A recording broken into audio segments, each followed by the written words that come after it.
lets you go. You've lost the feeling, baby, like a feather in the wind, wherever it flows. And all is said and done, where are we now? How we faltered from the simpleness, couldn't bother to back down. Got to break these chains. Best be on my way. Free, free, free. Oh, oh. Oh, oh. Ooh, your walls are bright. I wanna break them down and see inside. Gotta mix it up, decipher your words, give us some meaning to this mess.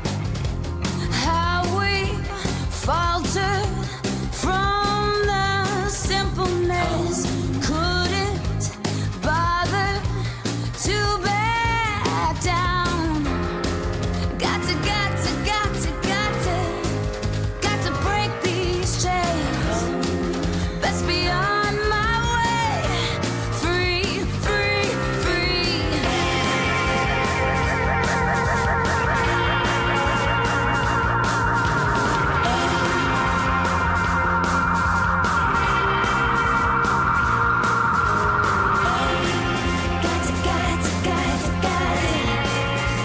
Gotta break. Wrong or right, yeah.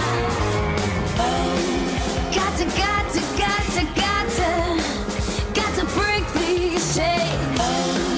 Best be on my way. Free, free, free. Got to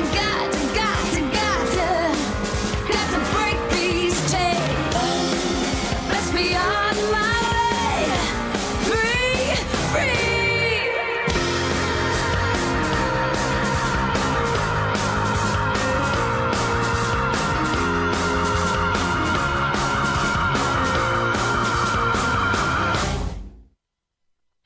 Hey, my beautiful people. Welcome, everyone. What is up? It is, if it's 11 o'clock on a Saturday, well, you know what time it is. It's time with me, The Club with Lucas. Hey, everyone. Welcome. It's a beautiful spring. Actually, it's getting warm out there, isn't it? A spring day here in Catalonia, in the beautiful capital of Catalonia in Barcelona, Spain. Now, we are going to be bringing you some news and some highlights and everything as we do here every week. And today it's just going to be me. It's going to be me all morning with you, children of the corn. And so I hope you're ready to buckle up. Get your favorite poison, as you can do here. Maybe it's a Caragelo or a Sigalola Baileys or what have you. But let's get started, man. Welcome, everybody, for a 2-hour brunch extravaganza here on RCE Studios on The Club with Lucas. And in fact, we're going to be being joined, hello, by psychologist and life facilitator Kevin Patterson, who's going to be flying in via VMix link on the video, everybody, so you can catch us with your peepholes as well on YouTube. But he's going to be here as well from Hawaii, and he's going to be talking about something that's going on in his realm about facilitating the necessities that are happening. Specifically, his focus communicates in psychology in the aid of self-help for the gay community and the queer community and women in particular, but it's for all people, and we've got so much to get to later on in just a bit. And later next hour, we're going to have a spot of Blue Mesa live sessions as well, when none other than one of my dear friends, dear acquaintances at the moment, but because of my dear friend Esther, I have met this beautiful man named Jetty, who is actually one of the instrumentalists for the Blues Walkers. He also is a member of Cave, which we're going to be talking about just a little bit with him as well. And that's going to be served up next hour. Remember, everybody, you can catch us live here on 106.9 FM here in the beautiful state of Catalonia. But you can also catch us with your peepholes, like I said, at YouTube at RCE 106.9 FM. And at rce.cat, you can catch us there live streaming all over the international beautiful airwaves. Now, I want you to follow my ass at The Club with Lucas on Instagram and The Club W Lucas on TwitX Oh, however you want to call that. So much to serve up to you, so much news to get to as well, because you already know so much is happening not only here in Catalonia with the elections that are coming up in just a few weeks, but other things happening around Europe and specifically over in the U.S. And of course, wars to speak of. So pitter patter, let's get at her. I want to just do a little bit of homebred music today. So we're going to be mixing it up all day with tunes, or all morning rather, with tunes.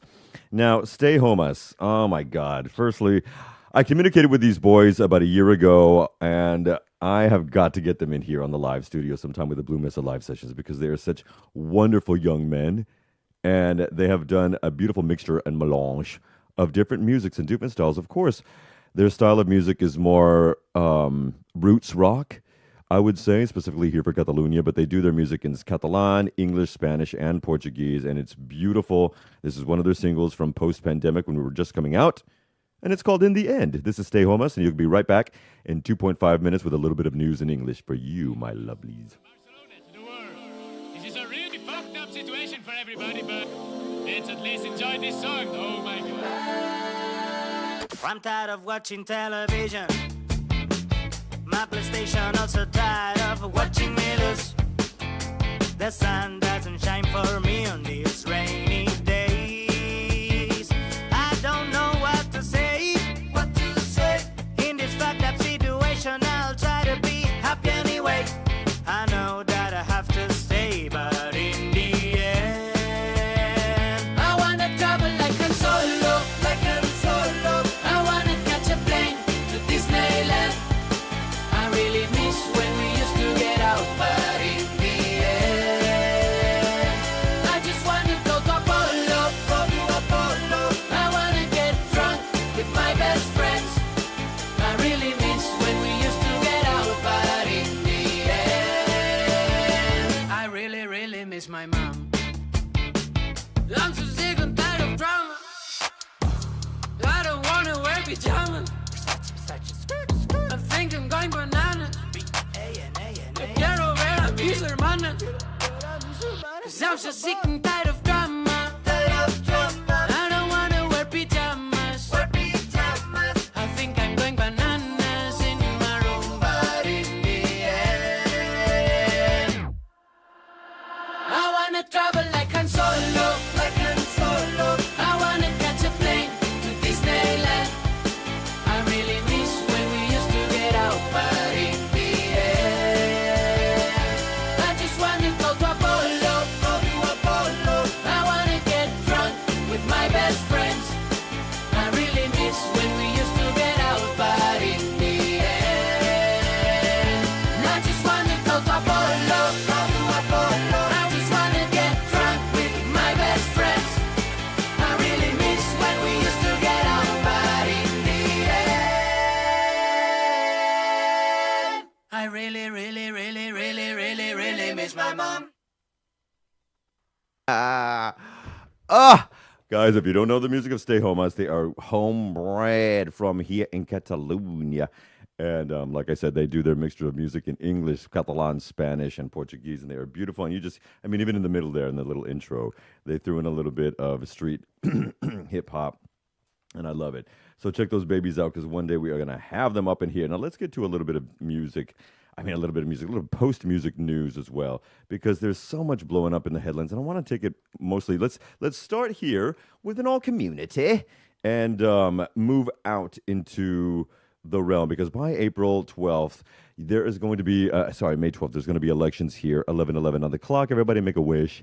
And there's going to be elections here in Catalonia. This is because over the last few weeks, there was no agreement into the fiscal policy of what we're going to be doing for the 24 to 25 fiscal year.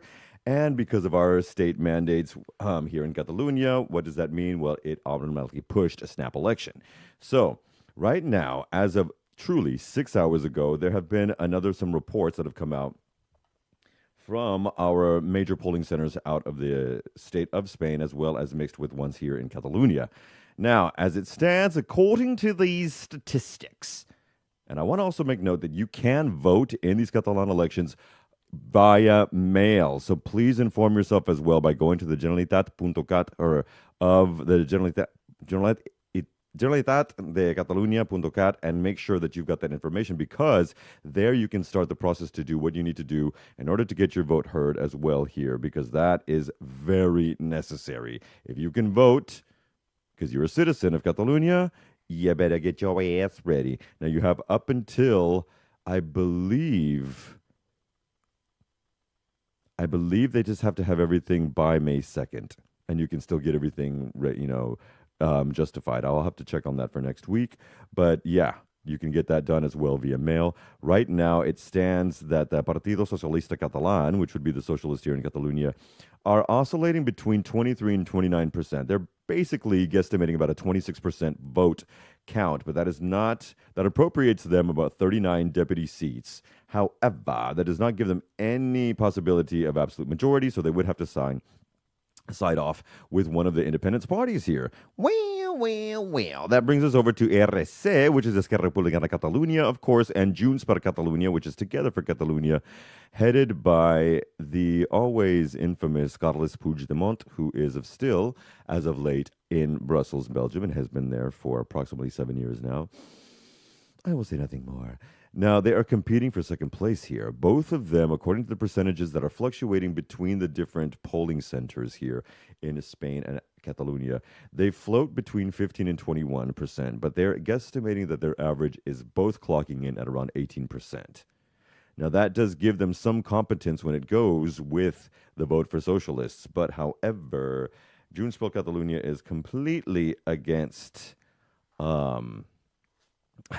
completely against the Socialist Party here. So that doesn't leave much hope. The candidatures of Unitat Popular, which is also known as CUP here in Catalonia, also vacillate to about 5 and 7% or 6%, which is just the same as Vox, who, of course, is maintaining his presence in the Spanish Parliament of Moncloa. They are also vacillating around 6%. And then you've got the Comuns Sumar, which are also running around 6%.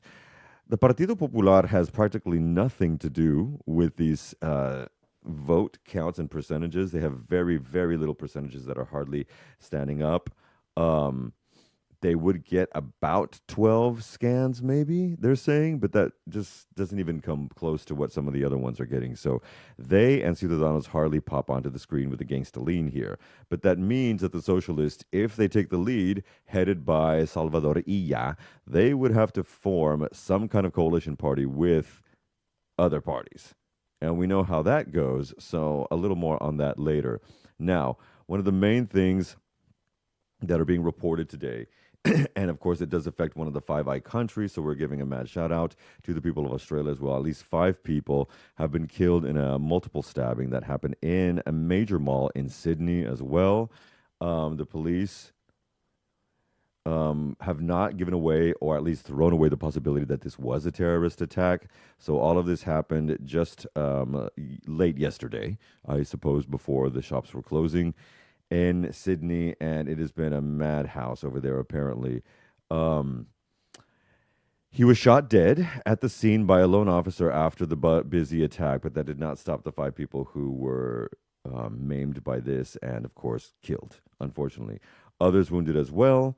And this also brings us to the fact that on all of the papers here today on Saturday, as we look at our beautiful skyline of Barcelona here, at least in the studio of RC 106.9, that President Joe Biden of the United States of America, as well as Pedro Sanchez here, are reporting that it is very likely, and they are actually suspecting, that Iran will be attacking Israel sooner or later. And more likely, as this is being reported here in Spain, it will be sooner rather than later.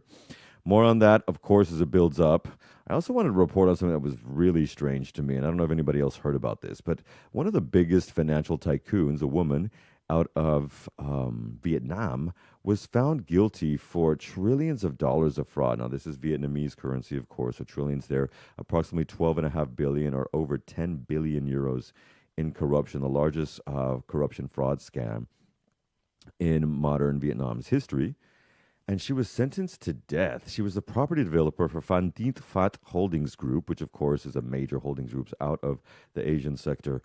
And it is the first time that anyone has been, at least in what is considered moderate, times, and these are, Vietnam is more in line with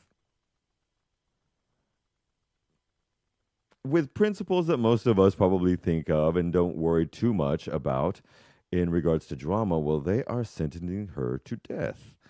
And of course, this is going to go into an appeal process, but it's been very rare. And as if this is the first time that this has ever happened in modern times where someone's being sentenced to death in a anocracy, it's been a major thing.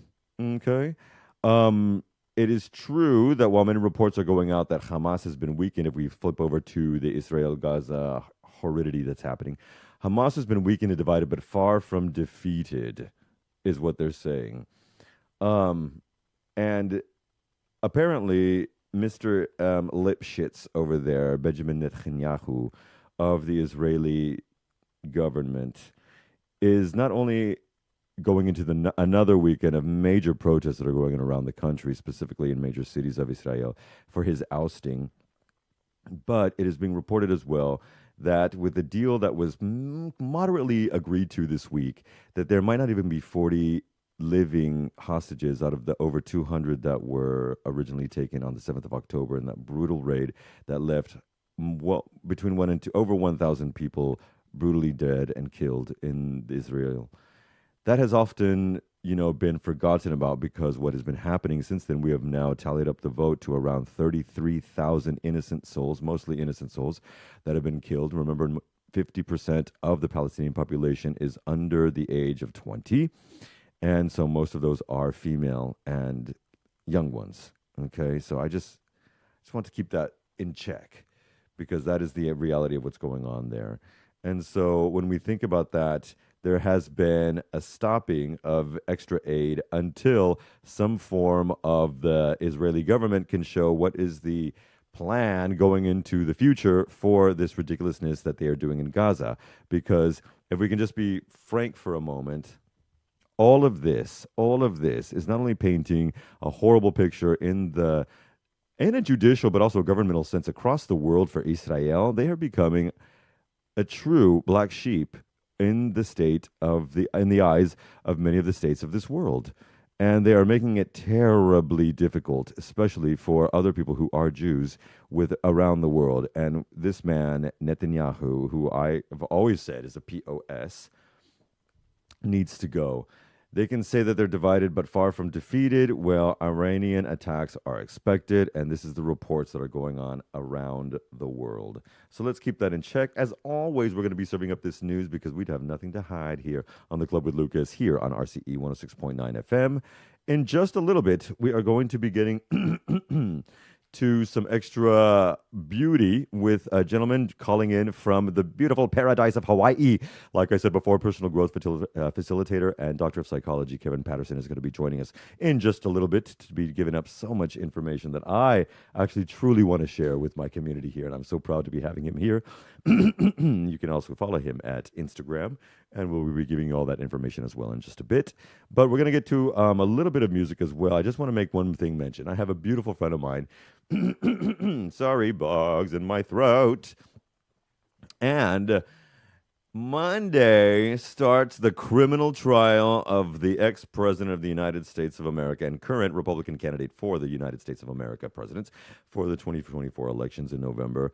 Donald Bloody Trump has a criminal trial starting on Monday with final jury selection. Now, for the last week, they've been going through scores and scores and scores and scores of people with a 42-question guideline to try to whittle out who will be the jury for this first criminal trial of a president from the United States of America in a New York state courthouse. And this is very happy. Now, what is this about? This is about the hush money payment that he made to a woman named Stormy Daniels, Stephanie Clifford. Stormy Daniels is a porn star, porn actress, and director, and has directed many things actually now. Because of this fame, she's been able to direct lots of things like commercials and whatnot. So she's a director and actress and writer as well, an author, who has she was basically just before the United States elections of 2020. She was going to come out with a report on the National Enquirer, how she and another woman named Susan McDougal, I believe, or someone McDougal, had slept with Donald Trump when his wife Melania was pregnant with their now adult son Barron. Happy birthday, sir. And they were paid hush money to kill the story, and all of this happened right before the United States election, and truly hours to days before the elections. Now, if a lot of people had heard about the fact that he was sleeping with a Playboy playmate and a porn star, they might not have voted for him and given him the alleged. Okay, stop. I'll move the alleged the win that he took over Hillary Clinton in 2020. So that in 2016, everybody, please forgive me. That was an error in judgment of speaking. 2016. So what did that breed? Well, that bred him having to pay off through his fixer, otherwise known as his attorney, these women for hundreds of thousands in order to keep this guy silent, in order to keep this guy that was publishing it on the National Enquirer silent. This way, nobody would be affected and nobody would be the wiser. Well, this is a campaign finance criminal federal offense in the United States because he was hiding truth and paying it off. And he paid this off while he was in office, which is another offense. So all of that is kicking off on Monday, and that makes me very happy. What else is kicking off right now? We're going to be just joined in just a little bit by Dr. Kevin Patterson, but we need to talk. The Pet Shop Boys, yes. 40 years on, and the Pet Shop Boys do not stop serving goodness. This is a new song about the White Swan, I believe they called him. Nebekov, was it? The dancer? This is Dancing Star, and it's 3.5 minutes of 80s flashback beauty. Remember, you can catch the Jens Lime on 106.9 FM and RCE.cat.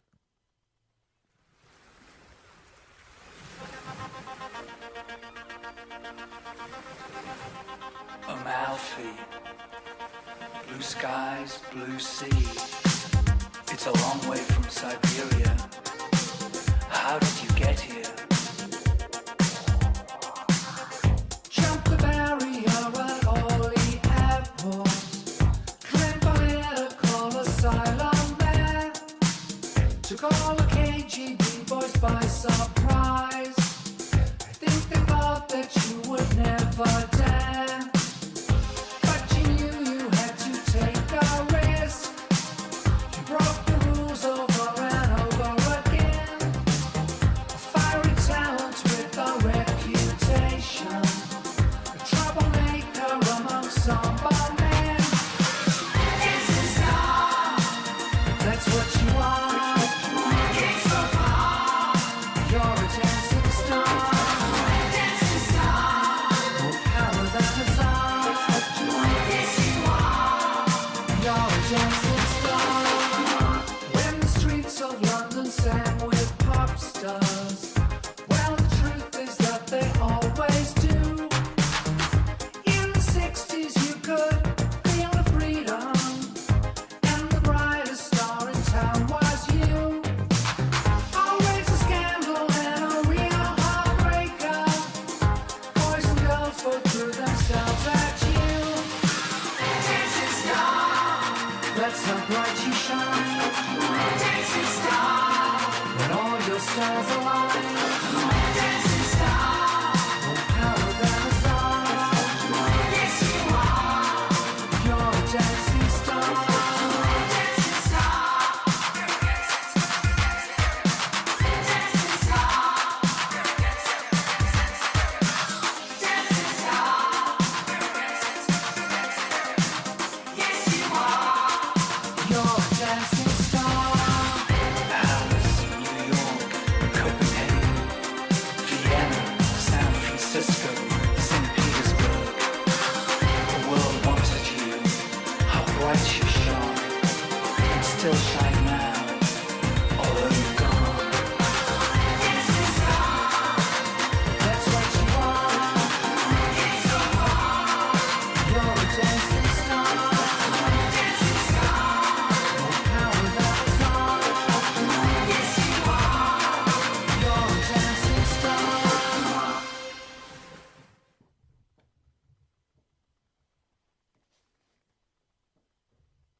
And I believe we are back. Yes, we are. And Attack, and that was the Pet Shop Boys. You can catch their new stuff now. Dancing Star. Now, do I have a Dancing Star perhaps on the other line? I don't know if you can hear me. Mr. Patterson, can you hear me? Me? I can't hear. Hey, I can see you. Hey. But I can't hear Okay. you. Can you hear me now? I can hear you. Can you hear me? Hey, perfectly. How are you, sir? Awesome. Good morning here. Good evening to you there. What's going on? Yes. I love the fact that. Just Please, no, you're speaking. no, I was going to say it's 11:30 and just winding down the night, and it's great to go out with the Pet Shop Boys. You already know. And we're going to go out with another song later that Yeah. you chose. Thank you so much for being here on the Club with Lucas All here right. in Barcelona's RCE 106.9 FM. And so good to see you. Now, it's funny, folks. I am bald. He is not, but he still rocks this hat, and I love it because it makes him like Beyonce Halo, and I'm digging this right now. Thank you so much for being here. Seriously. Have you had a good rest of your day since we last spoke? It has been a beautiful day here in Hawaii. The sun is out and everything is smelling good, and yeah, it's been an awesome day. It's popping off. Now, in fact, Yeah. okay, has nothing to do with what we're going to talk about, but what are the seasons like there in Hawaii? In which zone or which region of the state are you? So I am on the island of Oahu, and it's just outside of the city of Honolulu. So it's the biggest city on the islands.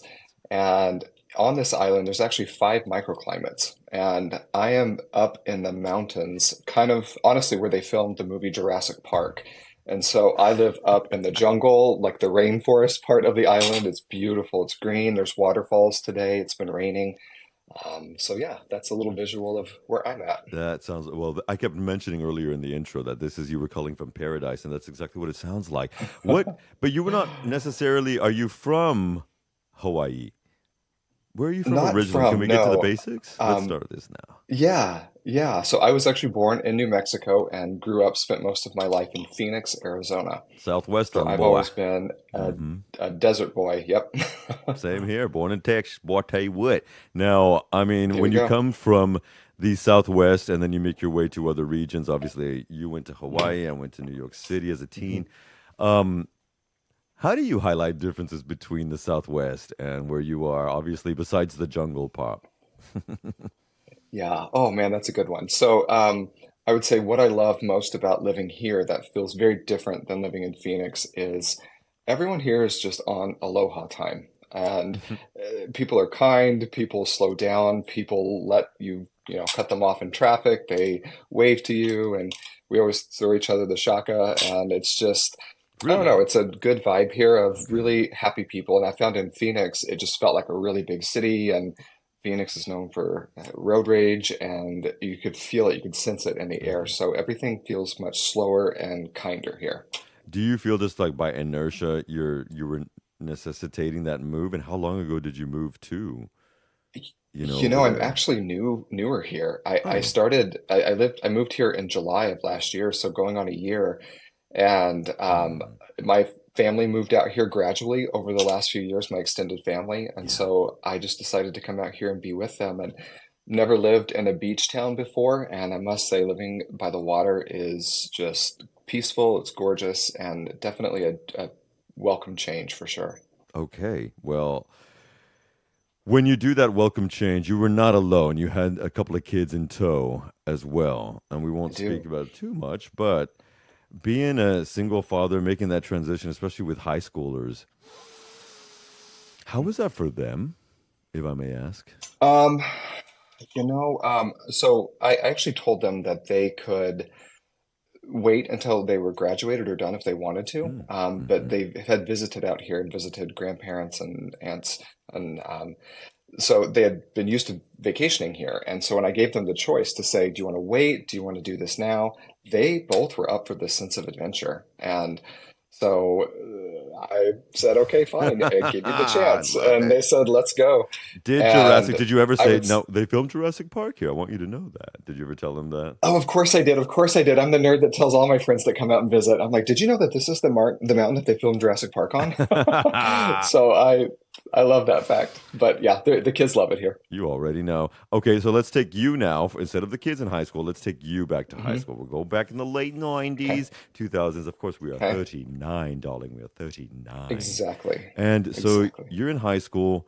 What did you decide to pursue and or why after high school in regards to studies or what you wanted to do in your sense of life? Sir You Kevin. know, I feel like I was one of those kids that didn't know what he wanted to be when he grew up. Mm, And there's some of the kids that just have that beeline focus and they know exactly what they want to do. And yeah. for me, I actually struggled through high school, and um, my grades weren't that great. I was a very nice and easy to get along with kid, very very well rounded. Just academically, that wasn't my strongest point. And Hmm. so the fact that I graduated, my parents were like, "Oh, thank God." And so I went to college and decided that I was going to do my general studies and just kind of figure out what I wanted to do with my life. And I remember talking with my mother, and she said, just what interests you the most? Like, if you could say, regardless of whether you're super wealthy doing it or don't make any money doing it, what would just give you so much fulfillment? What do you like the most? And I Hmm. said, honestly, I'm fascinated by people and relationships. Just inspire me, and I love watching people. I love predicting patterns with people. And when I got into like second or third year of university, I finally realized psychology is for me. Hmm. And what's interesting is once I declared psychology, I actually pursued a master's and then got my doctorate. And once I chose psychology, my grades went to like A's and B's. And so suddenly I became this great student, and it really was about finding something that just lit me up and made me feel really good about life and help me help other people. And so I would say psychology kind of found me, but Hmm. I more or less knew how to trust my instincts and follow my core values. What was it about people? Because you must have probably been fomenting that as a child. What was it about people that encouraged you to be not inspired, but to be observant of them, to be fascinated Yeah. by them? What was it as a child? Maybe was there a particular moment that you might remember? Eureka! I'm obsessed with watching these people. I'm not. That sounds weird, but you know what I mean. Yeah, I mean, okay. So I will say for sure, and I was a kid that I really paid attention to the people around me, Hmm. and I didn't necessarily have maybe the, adult language to label things as like my intuition, feels safe with this person or it does not feel Okay. safe. I didn't call it that, but I just knew that there were people that I liked being around and they made me want to be a better person and I felt safe with them and I felt comfortable. And then there were others that I didn't. And what's interesting is my mother has always been somebody who I've always felt very comfortable with. And she has been one of the main heroes in my life, and I've definitely watched her to figure out like how did she do what she did because she had me whenever she was so young that she fascinated Right. me, that she raised kids as a teenager and that she was so loving and we never went without. And I love to study her, but what's interesting is my grandmother was actually somebody in my life that perplexed me because Mm. she was kind of a train wreck. And I watched her fall apart, put herself together, fall apart, put herself together. And I Mm. started to try and figure out what's the pattern here Mhm. and what can I predict about her behavior. And so as a kid, I didn't realize that I was like using like psychological analysis on people, but I just knew that some people, well, really all people fascinated me, but some people made me feel safe as a kid and other people did not. Yeah. Well, no, that actually makes sense. I wonder where's Dad in all of this. I'm curious, if I may ask. Awesome. Dad's awesome. Oh, okay, Dad okay, okay, is, okay. All right. yeah. Oh, yeah. Dad was in the picture. He was great. Okay. My dad is just kind of a quieter, more reserved person, and he just is a little bit more reserved, but he is a fantastic human, and I have a great relationship with him. This makes me so happy to hear. I think it's so important. I think people Mhm. often forget the importance of fathers and healthy relationships, and Mhm. especially when you're with sons. And I've seen that more and Mhm. more, especially when I deal with certain business people and students here. When did you get the first sense, especially when you're coming out because you told me in our little pre-interview, um, Mhm. that when you came out, that it was something that happened in the realms of a very, Christian society. Mhm. And I am the son of pastors. And I'm wondering how you maneuvered and managed that because you told me something very interesting yesterday. Could you explain Um, that, please, and that coming out? And then we want to get to the field of psychology, please. yeah, absolutely. And if I don't hit exactly what we talked about, remind me. But so a Okay. lot of my coming out story In the was church, things about in the church, like maybe water it down. yeah, okay, I get what you're saying. So whenever we chatted, so I did. I grew up in eastern New Mexico as a kid, and then we moved to Phoenix when I was a little bit older as a like early teen. Yeah. And growing up in such a small town in New Mexico, it was one of those places where there was just a church on every corner. And we were part of the Southern Baptist Church. And um, I just remember always having a lot of fear. You know what I mean? Because like these pastors, man, No, they would yell. Oh yeah, and they would just yell. Of course, you see them on TV, and the stereotypes child. are for a reason. They would just Hmm. scream until just they were spitting and the veins were popping out, and like it just Do you remember felt R.W. Shambach? so. Oh my God. Yeah. Oh my Yeah. God. Okay. And it's that kind of stuff where Hmm. like you definitely are making a mental list of like, don't ever do these things or he's going to scream at you or call you Yeah. out in church on Sunday. Mm. And so I remember hearing about gay people. Okay. So identifying as a gay man later in life, as a kid, I remember hearing it thinking like, oh my gosh, like if I've never known a gay person, but if I do, like that's wild to think that, they would as a kid think that they would choose to be gay knowing that they were going to hell. And so I grew up thinking like this. And so what's interesting is then I started like checking into like my habits with my friends and thinking, who do I like to hang around with and who do I feel more comfortable with? And I always just felt like I didn't necessarily fit in with the boys growing up. Like I wasn't very athletic, and I was the kid that typically was picked last, and you did not want me on your team. But I was the nice kid, so they felt sorry for me and picked me anyway. But I sucked. I sucked at every sport I ever played, and but yet I wasn't one of the girls. And so, like whenever they would talk about things that were particular to girls, I always felt like I was in that weird group in the middle where I just didn't really ever have anyone to hang out with because I felt Mm. different and people didn't get me. And so I realized like I liked like sleepovers as a kid growing up with the boys because I felt like I was getting closer to them and I wanted that Okay. closeness and connection with them, but I didn't quite know like how deep that went or in what direction that would go. I just knew that once I started understanding myself more, I thought, oh my God, I think I might be gay. And, thinking about like, Hmm. okay, so what do I do here? That I told my parents, and I was a teenager, and my parents were both like, you know, okay, we're fine with it. This is fine. Like, we'll work through this, and we just need to Yeah. understand and like talk to us about your processing. And then I remember going back into church and into some of those communities, and it was like, all right, so here's where I'm okay to be gay, and here's where like maybe I need to like tone it down for this person, and like I can crank it up over here. And so I felt like I was very compartmentalized as a teenager because there were no other gay people that I could have as like role models or mentors. And I was having to always feel like I was hyper vigilant, like looking into every room to say, is it safe to be gay here? Or do I need to pull it back and kind of chameleon myself into being something that's more acceptable or appropriate? And so I'm going to say it was just, I felt like a late bloomer emotionally. Yeah. Once I finally learned how to be safe with myself, then it was like I could start to express who I was, and it came later. Hmm. So yeah. Hmm. I think, wow, you're kind of, I completely know where you're coming from. And I think sometimes when you have to compartmentalize, as you've said, and Mhm. put on the different hats as we do you feel that that causes little bouts of mini trauma or even complex PTSD stuff because of not bombs, like, if you're abused continuously, as some of us were, but, Yes. in general, because you put up so many Um, I masks.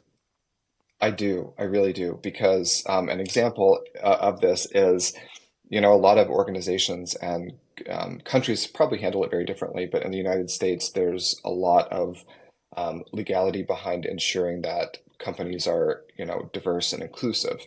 And so we have a lot of diversity, equity, and inclusion and belonging initiatives. And Hmm. so on paper, it may look like more, people of color, more LGBTQ are getting hired, but there's still that piece of emotional safety that, yes, I may be, welcome to come through the front door of your organization as an employee, but do I feel like I belong at the table in the meetings that I'm invited to? Hmm. And the thing I'm learning about, gay people, gay men that like I work with, Yeah. there's still a daily coming out. Like coming out is not a one-time event. Every time you get hired at a new organization and they say, "Hey, tell us about yourself," there's a coming out that has to come along with this. And if the company culture is, traditional, it might feel like, okay, I'm allowed to work here legally, but emotionally, I don't feel like I belong here. Mm. That those two are not always equal. And so I think for most gay people, it's just a series of coming out that it never does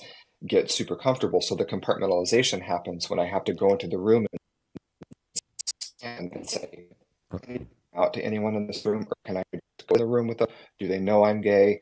And then we start kind of like second guessing ourselves and feeling like we have to like overcompensate or over explain. Understood. Wow.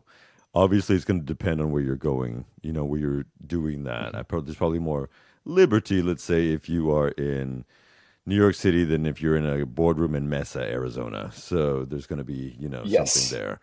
But also, then that's perfect, moves perfectly into what I wanted to ask about your approach to therapy, really focusing on women and the queer community. Because, and another thing I'd made mention of that is I was doing that because I do work in history and sociology as well.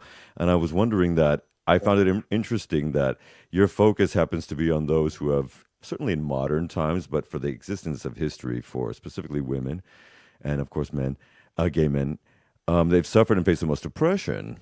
And at the same time, in the state of education, we see that who has the power right now are women graduates in university and high school around the West anyway.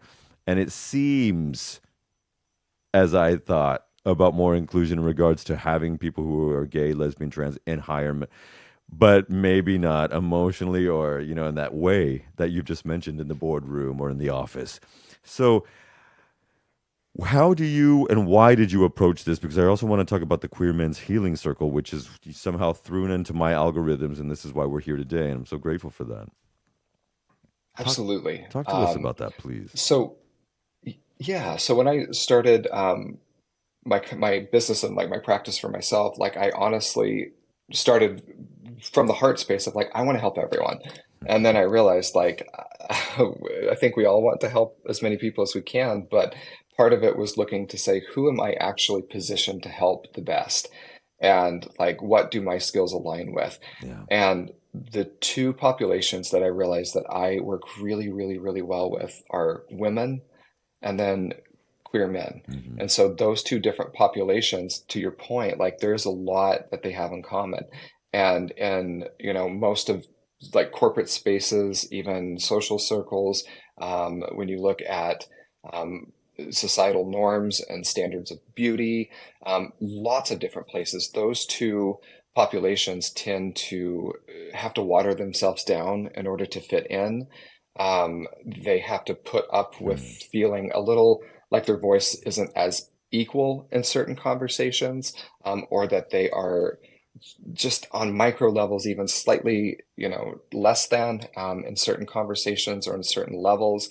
And so I'm learning by working with these two populations Totally that many correct. of them have played what I would call like second, what would you call it in like theater? Like they're not main characters, but like They're secondary supporting characters in most in actors. their own life. Mm-hmm. They're a supporting actor in most other people's story. And so that's where you've got women who play multiple roles and they're, CEOs, their mothers, their sisters, their spouses, their friends, and they literally are trying to be everything to everyone. And then you've got queer men on the other side of it who, are just trying to be approved of and accepted of in a world that just doesn't quite understand them. They don't fit into a bucket of good, bad, right, wrong, black, white. They kind of fit into their own bucket. And so what they have in common on that Venn diagram is that they're often trying to prove themselves to a world that just misunderstands them, sometimes intentionally. And so that's how I've been able to like really see, while I may never identify as a woman, there's a lot of life issues that queer men also face, that this is where, let's handle these together and let's handle these as universal experiences. And things like life transitions are big ones, going from motherhood into a career, if that's what they choose, or going from career into empty nester. Yeah. That's a big transition that often happens. But with queer men, you've got a coming out, which for many queer men, that resets the clock because now that they're out, they're having to figure out, well, who am I now and what did I miss and make up for lost time? That they're in a big life transition of who am I post coming out. And for some men, that's later in life. So life transitions ends up being a very common topic between women and queer men that we can work through because you're constantly changing hats and roles. Do you think that there's more of a link between, the women and the queer men that you focus on in the LGBT community because of a necessity to understand more things because of what they suffered and a tendency to have a little more empathy than perhaps some of our straight brothers? I do. I do think that there, for many queer men, I see it kind of going one of two ways. Hmm. That there's either that queer man that understands what it felt like to be misunderstood. And so once they feel more confident in their sexuality and in their queerness, then they ensure that they don't repeat that cycle and that they understand people from a more empathic place, a more compassionate place. But sometimes you have queer men that are, you know, kind of nasty and superficial to each other that once they come to terms with themselves, it's like, well, I had to pay my dues, you have to pay your dues. And we kind of throw down the Wow. gauntlet and make other people Wow. go through it. And so I do think that there is a big piece to that for sure. Mm. Can you explain a little bit, please, to our audience about the Queer Men's Healing Circle? We're going to be promoting this a lot throughout the next week or two, so I'm curious about this. Sure. Please talk to us about this.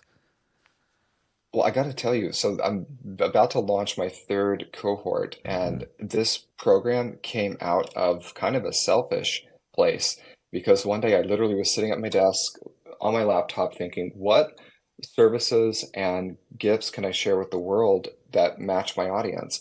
And I kind of went to this drawing board of I want to create a program for a younger version of me that didn't have a role model or a mentor to learn like what is it like to be a queer man that experiences wholeness. Yeah. And I find for so many men, there's parts of them that they're missing that they need to reclaim in order to really achieve wholeness. And so I started just putting together concepts in my head of like when I was in my 20s and 30s, like what would have really helped me on my journey to becoming the best version of myself. And what's interesting is I then took these topics and shot them out in a focus group to about, I would say 100 to 150 queer men and just Okay. said, help me help me fine tune some of these topics, like stack rank these topics. And it really became a program like by queer men for queer men. And Hmm. so like I cross-referenced this topic with three other groups over the time, and the topics were just pretty solid. And they were really common things that most queer men have to learn the hard way. And so my intention of doing this is what if we could grow together? Like, what Yeah. if we create a brotherhood where we get to help each other with these common things that we can either struggle and find it out the hard way, or we can just recognize that we all need help and growth because there's no right way to do this, and we're all figuring it out ourselves. And let's do it together and create a brotherhood. And so far, the two cohorts that I've ran, it's been very rewarding, both for I think I shared this with you earlier, both for me, but also for that like 16-year-old version of myself that was like so begging for a mentor. I feel like I've kind of become that mentor for that younger version of myself. And you know what? Want to talk about that younger version of yourself before we wrap up in a little bit. But the sorry, whoa, something stuck in my throat, sir.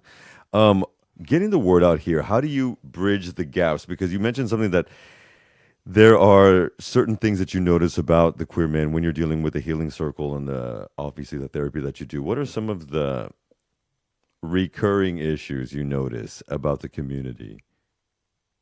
Oh, for sure. I think, for most men, queer men, like on our first session, we really dig deep into telling our story and like, how do you Mhm. own your story? Not from a place of feeling like a victim. And what I'm not talking about is any violence in which somebody truly is victimized. I'm not talking about that. I'm talking about the story of our life, the place where it comes from our gut, and we can own it. with our chest and say, this is who I am, and this is my journey, and this is how I got here. I find most queer men have a really hard time either telling their story without going into a victim place because it was hard. Sometimes they struggle with telling it without tears and emotion because it's still very painful and raw. And then sometimes they can't tell their story because they were so isolated and alone, or it was so traumatic that they blocked parts of it out. And so we spend time creating our story and telling our story and like getting our story out from our head and our chest out on paper. Because there's something really empowering when you can step into your story and own it from a place of this is my story. It wasn't done to me, it's mine, and I'm still writing it. So owning our stories is a big piece. Body image and like self-expression is a big piece. And then honestly, relationships, because it's hard sometimes to be, in a relationship with other queer men. So navigating complex relationships. I mean, when you speak of that stuff, it does, bring back things that even some stuff that I'm going through at the moment. And I wonder, when you're mentioning everything that you're mentioning at this time, I'm also thinking, well, we could be describing our community, but I feel you're describing men in general. Because I deal with that, and Yeah. my main focus happens to be heterosexual men and women. So it is an interesting dynamic that I see the same thing with men from 15 to 70. Yeah. I would agree with you. I think that there's a lot of crossover. And again, when you take something that's universal, like what I've created here, what you can do is customize the stories and the scenarios to fit either straight men or queer men, but the teaching and the education is very similar, because some of it is rooted in our the way in which we express our masculinity in healthy ways or unhealthy ways. And so that is universal to all men. And where do most men learn to express those healthy or negative ways when you're talking about other men? Usually the fathers. Typically from the men they were raised with, yeah. Or not, and then that creates another issue. But that's a whole other episode that we could talk about.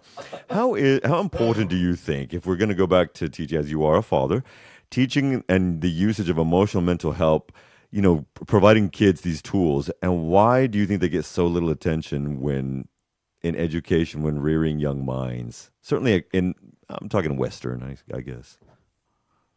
Schools. It's interesting because, and Western schools, I'll at least speak from like my kids in the schools I've observed, is, honestly, COVID did a number on a lot of the kids. Oh, yeah. Because that whole grammar school from, elementary school, middle school to high school, that's such formidable years in which they're learning different development stages and different ways to be in relationship with the world and other people. And to have like a few years of just cut off and have to move completely digital with the increasing age where most kids then also got cell phones, I'm finding that like it's so important because kids today are a little bit more disconnected from like true relationships, that they're not learning these things. Like testify. For example, like I know, and I can tell an example of my own kids where I can talk to them and say, how was your day? And I either get good, fine, great, or okay. And I have to say, hey, put your phone down for a second. I like literally, how was your day? Like, give me a different word. And I think teaching kids how to identify emotions, how to think through where they come from, how do they feel in your body, and teaching kids that emotional safety at a young age is really important. But I do think that, going to school via Zoom for a few years and having cell phones, I think that they're not given as much as they could at school, and how to have healthier mental health. Do you regulate the usage of phones with your children and the screens in general? God, the best I can, but goodness, they are super sneaky. And yes, I do. We have house rules, and then we also have consequences if the house rules are broken, which they're teenagers and they break the house rules all the time. But do what I can, choose my battles. So cute. Amen. Oh, Lord. Yeah. If you could look at yourself again at 16, 23 years ago, darling, and what would you tell that person? I would tell that person, you are not broken and there's absolutely nothing wrong with you. Okay. All right. And how and where can people contact you for your services? How can they sign up for all of the tools that you're talking about as well with the Queer Men's Healing Circle, please? Absolutely. So I run primarily most of what I do through my Instagram account, and there's Brilliant. links on how to get in touch with me, how to work one-on-one with me. And so that handle on Instagram is Kevin P 0816. So Kevin P is in Patterson 0816. Kevin P0816. And of course, you can also get that information. Do you have a website as well, do you not? I do. I have a website. It's www.highrisebeing.com. And of course, I believe there's some Linktree information as well on your Instagram page and all that good stuff. Yes. Mr. Patterson, we could talk on, and I could talk to you forever, but I want to thank you so much for being here. It is midnight and time for you to wrap up and kiss the kids goodnight, pleasure. sir. And you and I will be in contact. And thank you so much for taking this little moment of us to share your information that we need to hear here in Barcelona as well. Remember, folks, you can get that at Queer Men's Healing Circle, and that is Mr. Psychologist, Mr. Doctor, Kevin Patterson. Thank you so much for being here. Awesome. All Thank you. right. Aloha. Ciao, ciao, Bello. All right, everybody. All right. Well, that's going to be wrapping up hour one for us here at the Club with Lucas. Woo! I take that off as it's ruined my hair, I tell you. But well, I'm so grateful to Mr. Patterson. Again, you can get a hold of him now. He does all of his sessions. He does one-on-one. He does these groups. He does the healing circle. There are prices listed as well through his website, through the link tree. And of course, you can contact him directly. And he is such a beautiful individual and soul. He will contact you immediately. And don't suffer in silence. There's no need to do that. That's all I want to say, because there's a blessing into why people are here to provide the things that they do. You know, everything comes into our rooms and into our lives for a reason. So pay attention to that. We've got so much more to get to as well. But we're going to do one final outro song because we got some stuff to get to. We're going to actually throw on a little bit of 25 years classic Madonna's Ray of Light, which was actually our choice by our Mr. Facilitator and Psychologist Kevin Patterson. That was his choice. And then we're going to segue into hour two with a little bit of Tori Sparks and Tall Towers. Because, everybody, we've got the beautiful live sounds of Jetty from Blues Walkers and so many other amalgamations of his music. He works with so many people and he plays so many different instruments. It's a wonder that we're going to have him here.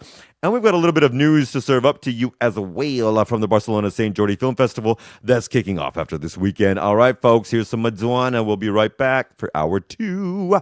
Don't go anywhere, children.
got himself a